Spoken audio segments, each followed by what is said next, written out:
Hello students, today our topic of discussion is nutrition in animals. So in previous class we have studied nutrition in plants and basic concept behind nutrition. So ये हम सबको पता चल चुका है अब तक लास्ट क्लास से कि प्लांट्स जो हैं they are autotrophic in nutrition, कि वो अपना खाना जो है अपने आप बना रहे हैं. कहाँ से बना रहे थे? सन से.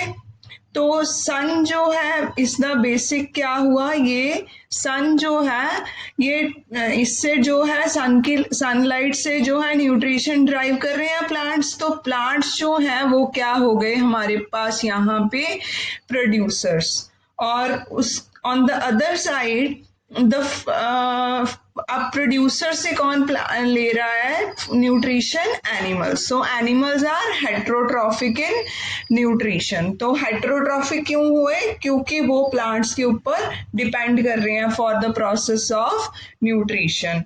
तो हम अगर बात करें जो एनिमल्स जो हैं प्लांट्स को खाते हैं they are known as herbivorous. और जो एनिमल्स ही एनिमल्स को खा रहे हैं वो क्या होते हैं? कार्निवोर्स. और ऑन द अदर हैंड जो प्लांट और एनिमल दोनों को खा रहा है that is man, and those organism are known as omnivorous. omni मतलब both, mixture of both carnivores and herbivores. तो अगर हम बात करें न्यूट्रिशन की इन एनिमल्स, तो अब एनिमल्स में क्या हो रहा है कि वो अंदर ले रहे हैं फूड को. लेने के बाद उससे जो रॉ मटेरियल्स हैं वो रॉ मटेरियल्स को यूज कर रहे हैं किसके लिए? अपने अंदर जो भी मेटाबॉलिक एक्टिविटीज हो रही हैं उनको कैरी आउट करने के लिए. सो अब यहाँ पे मेटाबॉलिक एक्टिविटीज क्या हुआ? Metabolic means sum total of anabolic as well as catabolic activities that are occurring inside our body. तो metabolic consist of two types of activities, anabolic activity and catabolic activity. Anabolic means making up something and catabolic means breaking down of something. तो anabolic की अगर example लें हम, हमारी body ने जो है फूड लिया, उस फूड को जो है फ्रूट की जो ब्रेक डाउन की that is catabolic process. Break down करके जो सिंपलर फूड बना, फूड पार्टिकल में डिग्रेड किया दैट इज ग्लूकोज. अब ग्लूकोज को जो है ग्लूकोज की यूनिट्स को जब कंबाइन करके ग्लाइकोजन में बना दिया that is known as anabolic process. तो ऐसे ही बहुत सारी एनाबॉलिक एक्टिविटीज अब हमारी बॉडी में हो रही हैं और बहुत सारी कैटाबॉलिक एक्टिविटीज हमारी बॉडी में हो रही हैं. तो ये सारी की सारी इन सबको हम क्या कहेंगे? Metabolic activities. सो ये सारी मेटाबॉलिक एक्टिविटीज जितनी भी हमारी बॉडी में हो रही हैं, अगर हम रेस्पिरेशन की बात करें, कार्बन डाइऑक्साइड हमारी बॉडी से बाहर निकल रही है, ऑक्सीजन अंदर जा रही है. अब ऑक्सीजन की ऑक्सीडेशन होके कार्बन डाइऑक्साइड की ब्रेकडाउन कैसे हुई? फिर अगर हम सर्कुलेटरी सिस्टम में बात करें, ब्लड वेसल्स जो हैं वो कैसे ब्लड को ट्रांसपोर्ट करती हैं थ्रू आउट द बॉडी. ये सारे के सारे प्रोसेसेस. अगर हम एक्सक्रीशन की बात करें, एक्सक्रीशन में जो यूरिन फॉर्मेशन हो रहा है, जो हम वाटर अंदर लेते हैं और टॉक्सिक जो वेस्ट है वो वाटर की हेल्प से ही यूरिन की फॉर्म में रिमूव हो रहा है. जितने भी प्रोसेसेस हो रहे हैं हमारी बॉडी में, दोज ऑल प्रोसेसेस, इनको हम क्या कहते हैं? Metabolic processes. और जो एक्टिविटीज हो रही हैं, जो रिएक्शंस हो रही हैं हमारी बॉडी में, दोज आर मेटाबॉलिक एक्टिविटीज और मेटाबॉलिक रिएक्शंस. सो न्यूट्रिशन की अगर हम अगर बात करें तो एनिमल्स में जो है nutrition is a complex process as compare to plants. तो इसमें जो है फर्स्ट स्टेप जो है that is ingestion. Then ingestion मतलब जब हम फूड को अंदर ले रहे हैं, अंदर ले जाने के बाद अब हमारी बॉडी उसको क्या करेगी? कॉम्प्लेक्स सब्सटेंसेस को सिंपलर में तोड़ेगी, that is known as digestion.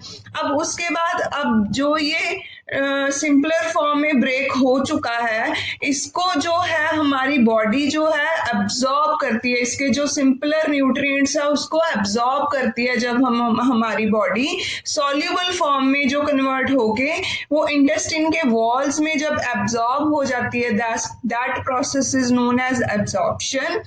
और जब जो अब्जॉर्ब्ड न्यूट्रिएंट्स हैं, जो हमारे बॉडी के सेल्स जो अब्जॉर्ब्ड न्यूट्रिएंट्स को ले लेते हैं, उनको हमारी बॉडी की ग्रोथ और रिपेयर के लिए, उस प्रोसेस को हम बोलते हैं असिमिलेशन। और लास्ट जो है that process is known as egestion. अब जो तो बॉडी में यूज अप हो गया nutrient, those are been absorbed and assimilated, body के सेल्स ने ले लिए, लेकिन जो वेस्ट है उसको भी रिमूव करना जरूरी है। तो उसकी जो रिमूवल का प्रोसेस है, that process is known as egestion.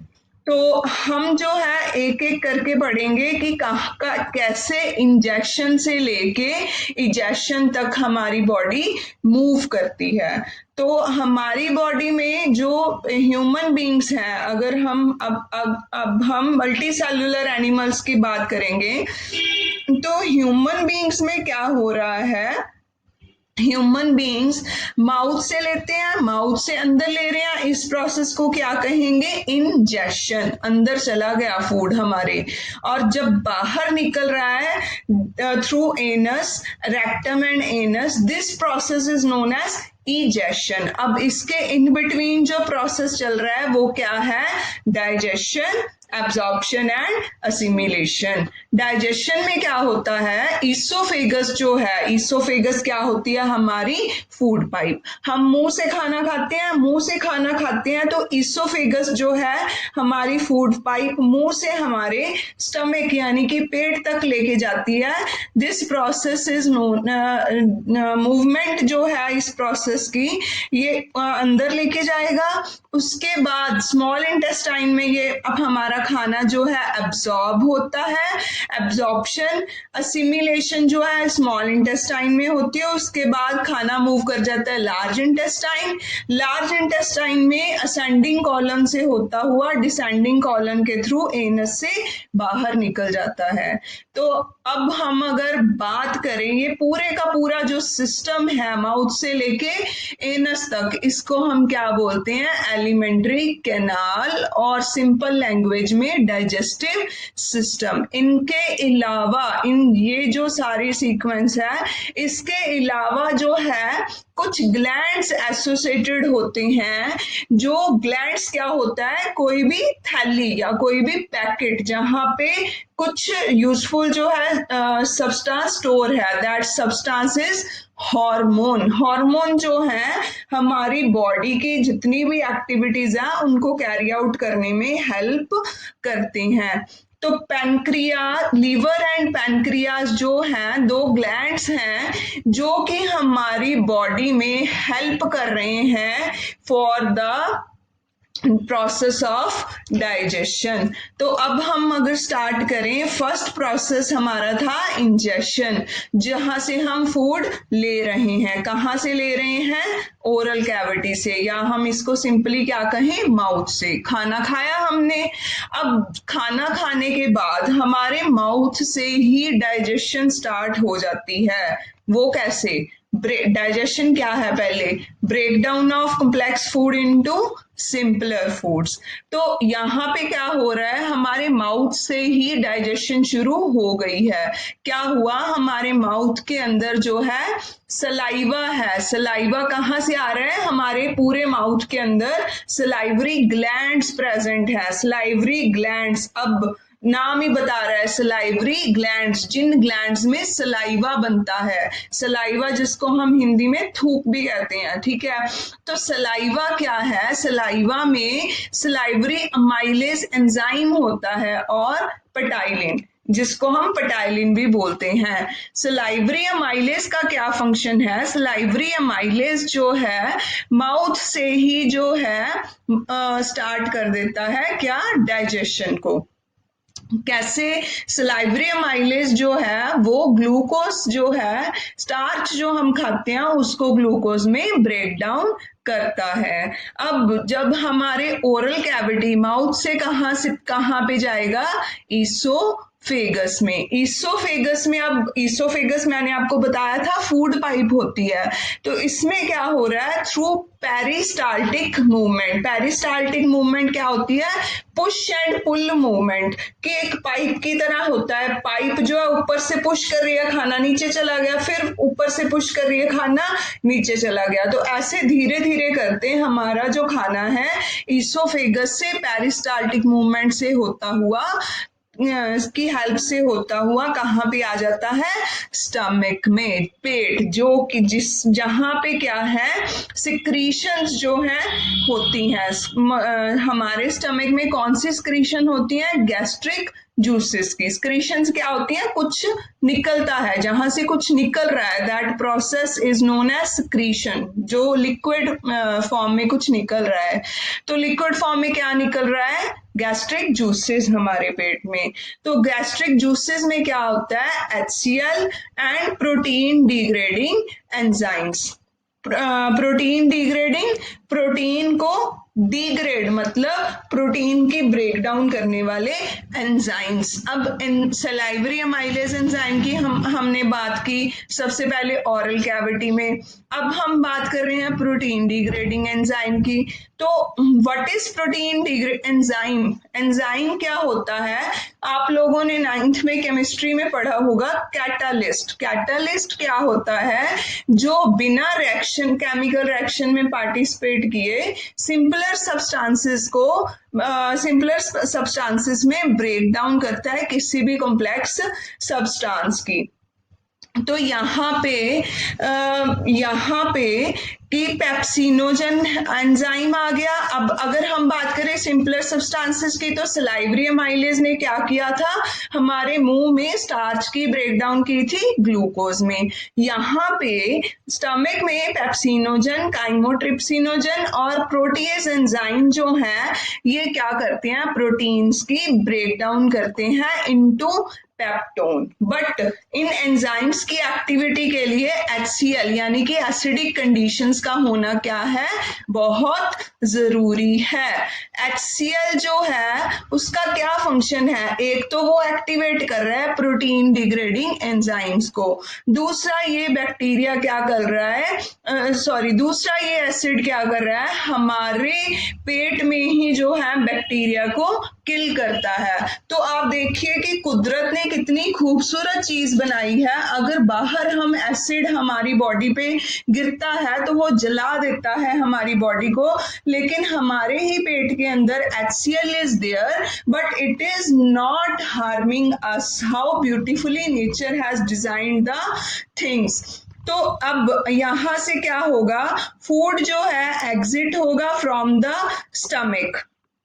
यहाँ पे बहुत कम फूड जो है डाइजेस्ट होता है। मेन जो डाइजेशन जो है वो कहाँ पे कैरी आउट करेगी, इन स्मॉल इंटेस्टाइन। तो कंप्लीट डाइजेशन जो है स्मॉल इंटेस्टाइन में कैरी आउट करेगी। कंप्लीट डाइजेशन में अब कार्बोहाइड्रेट्स, प्रोटीन्स, फैट्स सबकी ब्रेकडाउन होनी जरूरी है। तो ये कहाँ पे ब्रेकडाउन होगी, हमारे स्मॉल इंटेस्टाइन में। हमारी small intestine is 6.5 meter long. So now you can imagine कि कितनी लंबी है हमारी स्मॉल इंटेस्टाइन, लेकिन हमारी छोटी सी बॉडी में कैसे समाई हुई है।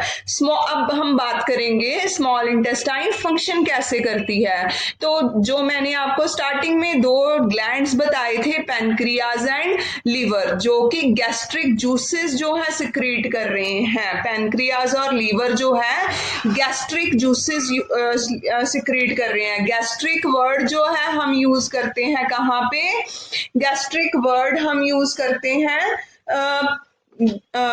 स्टमक के लिए। तो इसमें एक जो पैनक्रियास सिक्रीट कर रहा है उसको हम पैनक्रियाटिक जूस बोलते हैं, और जो लीवर सिक्रीट कर रहा है वो क्या है, बाइल जूस है। तो पैनक्रियाटिक जूस में एग्जांपल है ट्रिप्सिन एंड लाइपेज। ट्रिप्सिन जो है वो प्रोटीन्स की ब्रेक डाउन करता है। लाइपेज जो है उसका नाम लाइप से याद रखने वाला है कि वो लिपिड्स की ब्रेक डाउन कर रहा है। अगर हम बात करें बाइल जूसेस की, तो बाइल जूस जो है, एक तो फूड जो हमारे स्टमक से आया उसमें फैट्स की ब्रेक डाउन करते हैं, और बाइल जूसेस जो है वो अल्केलाइन कंडीशंस, हमारे पेट में जो फूड आया था वो एसिडिक था, पर यहाँ पे उसको अल्केलाइन कंडीशंस जो है स्मॉल इंटेस्टाइन में प्रोवाइड करता है और फैट्स की ब्रेक डाउन करता है। बाइल जूसेस जो है कलर प्रोवाइड करते हैं टू अवर बाइल जूसेस जो है वो कलर प्रोवाइड करते हैं टू अवर एक्सक्रीटरी प्रोडक्ट। तो इंटेस्टिनल जूसेस में अगर हम बात करें, इंटेस्टिनल जूसेस अब करेंगे क्या, प्रोटीन्स की ब्रेक डाउन करेंगे इनटू अमाइनो एसिड्स, कार्बोहाइड्रेट्स की ब्रेक डाउन करेंगे इनटू ग्लूकोज, फैट्स की ब्रेक डाउन कर रहे हैं into fatty acid and glycerol. अब जब हमारी बॉडी में स्मॉल इंटेस्टाइन में प्रोटीन्स, कार्बोहाइड्रेट्स और फैट्स की ब्रेक डाउन हो जाएगी, तो अब इसको जो है एब्जॉर्ब करवाया जाता है by the process of absorption. अब एब्जॉर्प्शन भी कहाँ पे हो रही है, स्मॉल इंटेस्टाइन की वॉल्स पे। स्मॉल इंटेस्टाइन की there are thread like structures on the wall of small intestine. Those thread like structures are called as villi. villi जो है ऐसे, जैसे सपोज ये हमारी स्मॉल इंटेस्टाइन की वॉल है, उसके ऊपर ये हेयर लाइक जो स्ट्रक्चर है, दीज आर villi. villi क्या करता है कि ब्लड में जो है ब्लड में ट्रांसपोर्ट करने में हेल्प करता है न्यूट्रिएंट्स को। तो विलाई का सिंपली फंक्शन क्या है कि ये सरफेस एरिया जो है उसको इंक्रीज कर देता है। अब जब बॉडी में जब खाना जो है सिंपलर फॉर्म में एब्जॉर्ब हो गया ब्लड में, अब उसकी क्या होगी, असिमिलेशन। ब्लड में जब डाइजेस्टेड फूड जाएगा तो ब्लड जो है उस डाइजेस्टेड फूड से, डाइजेस्टेड फूड क्या हुआ, ग्लूकोज। ग्लूकोज जो है उसको लेगा for repair, growth and energy of the cells. तो अब ये ग्लूकोज जो है वो एब्जॉर्ब होता है हमारी बॉडी में बाय वेरियस प्रोसेसेस। तो ये इसमें जो है ग्लाइकोलिसिस, क्रैब साइकिल, आगे जो मेटाबॉलिक पाथवेज आ जाते हैं कि कैसे ग्लूकोज से एनर्जी, ग्रोथ और रिपेयर के लिए यूज किया जाता है, वो आप लोग पढ़ोगे बायोलॉजी ऑफ 12th क्लास। तो अब कई बार क्या होता है कि हम खाना नहीं खाते, we don't have food for long hours, sometimes we are in, हम जब भूखे होते हैं, when we are in starvation conditions और when we are on fasting stage, तब क्या होता है कि बॉडी में जो एक्सेस ऑफ ग्लूकोज है वो ग्लाइकोजन में स्टोर हो जाता है, और ये ग्लाइकोजन जो है हमारी बॉडी क्या कर लेती है, यूज अप कर लेती है। अब एट लास्ट जो फूड जो है हमारी बॉडी में which is not been absorbed और असिमिलेटेड और not digested by our body, the food that is undigested, वो क्या करेगा, उसका इजेशन होगा, उसको बाहर निकाल दिया जाएगा। कैसे, स्मॉल इंटेस्टाइन से लार्ज इंटेस्टाइन। अब लार्ज इंटेस्टाइन में का जो पार्ट है colon, ascending colon, descending colon, और उससे होता हुआ रेक्टम टू लास्ट पार्ट जो है एनस से बाहर निकल जाता है। अब जो सॉलिड फूड जो हमारी बॉडी से बाहर निकला, that food that is known as faeces. With this हमारा जो पूरे का पूरा digestion in nutrition in animals is over. तो इसमें हमने स्टेप्स किए, ingestion, digestion, absorption, assimilation and egestion, और एक एक